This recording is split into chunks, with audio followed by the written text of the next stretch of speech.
Hi friends, எல்லாருக்கும் வணக்கங்க. எல்லாரும் எப்படி இருக்கீங்க? கண்டிப்பாக நல்லா இருக்கீங்க அப்படின்னு சொல்லிட்டு நம்புகிறேன்.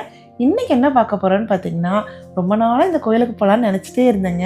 இப்போ பக்கமாக தான் இந்த கோயிலுக்கு போகிற வாய்ப்பு கிடைச்சிது. ஸோ அந்த கோயிலுக்கு போன எக்ஸ்பீரியன்ஸை வந்து உங்ககிட்ட ஷேர் பண்ணலாம் அப்படின்னு சொல்லிட்டு தான் இந்த வீடியோவில் வந்து போட்டிருக்கேங்க. ஸோ கண்டிப்பாக மிஸ் பண்ணாமல் பாருங்கள்.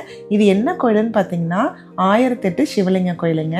இது எங்கே இருக்குதுன்னு பார்த்தீங்கன்னா சேலம் பக்கத்தில் அரியானூரில் இருக்குதுங்க. ஹைவேஸ் ரோடு மேலேயே தான் இருக்குது.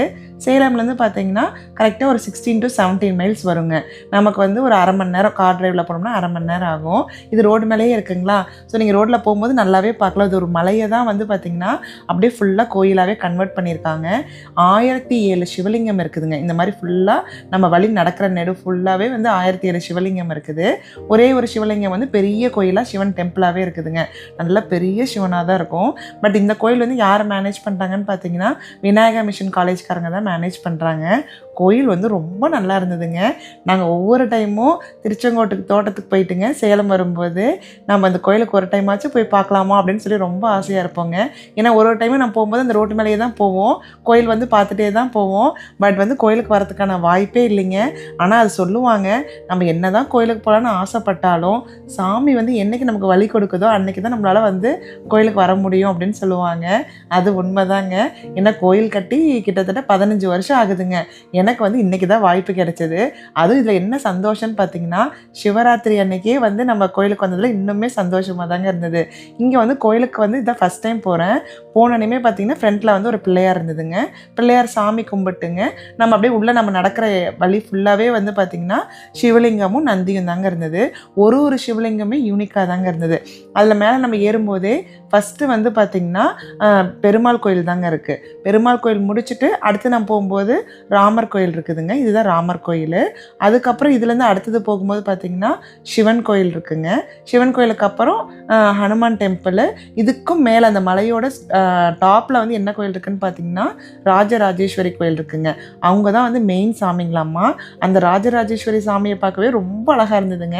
ஏன்னா சாமி அந்த ஒரே சாமி சிலையில் வந்து பார்த்திங்கன்னா சிவன், அப்புறம் வந்து பார்த்திங்கன்னா விநாயகர், முருகர், அப்புறம் 2-3 லக்ஷ்மி தெய்வமும் அதில் இருந்ததுங்க. பார்க்கவே ரொம்ப அழகாக இருந்தது. அதுவும் அந்த கோயிலுக்கு போனால் வந்து நம்ம வேண்டுனதெல்லாம் கண்டிப்பாக நடக்கும்னு சொன்னாங்க. எனக்கு வந்து கோயிலுக்கு போனதே மனசுக்கு வந்து அவ்வளோ திருப்திங்க.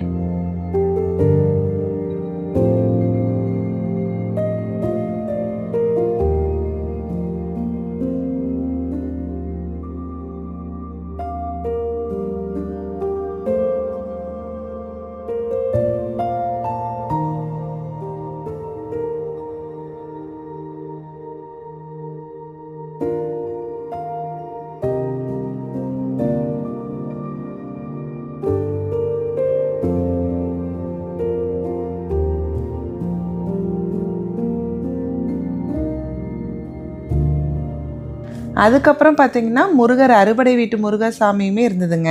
அதுவுமே எல்லாமே பக்கத்துலேயே வச்சுருந்தாங்க. அதுவுமே ரொம்ப சூப்பராக இருந்ததுங்க. இங்கே வந்து பார்த்திங்கன்னா 1008 சிவலிங்கம் கோயிலுக்கு வரவங்க எல்லாருமே ராஜராஜேஸ்வரி கோயிலுக்கு தான் மெயினாக வருவாங்களாமாங்க.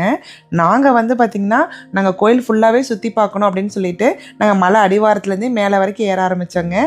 பட் என்ன ஒரே ஒரு டிஃப்ரென்ஸ் எங்களுக்கு தெரிஞ்சதுனாங்க, ஃபுல்லாகவே சிவலிங்கம் கோயிலாக இருந்ததுங்களா. சிவலிங்கம் எல்லாமே வச்சுருந்தாங்க இல்லைங்களா. ஒவ்வொரு சாமிக்கும் ஒரு கோபுரம் இருந்தனால அப்படியே ஒரே மாதிரியே இருந்ததுங்க. கொஞ்சம் கூட டிஃப்ரென்ஸே கண்டுபிடிக்க முடியல.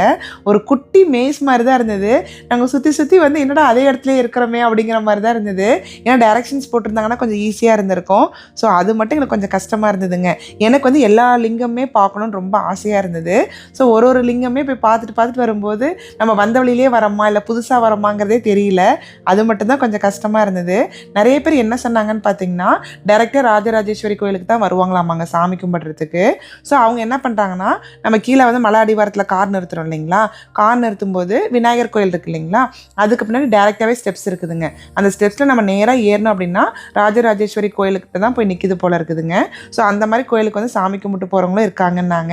காருமே மேலே எடுத்துகிட்டு போகலாமாங்க. அங்கேயுமே பார்க்கிங் இருக்குது போல் இருக்குங்க. எனக்கு வந்து கோயில் வந்து ஃபுல்லாகவே சுற்றி பார்க்கணும். எனக்கு கிட்டத்தட்ட 15 வருஷமாக ரொம்ப ஆசைப்பட்டேன் இல்லைங்களா. ஸோ அதெல்லாம் ஃபுல்லாகவே சுற்றி பார்க்கணும். நாங்கள் வந்து கீழே நிறுத்திட்டு மேலே நடந்து போனோங்க.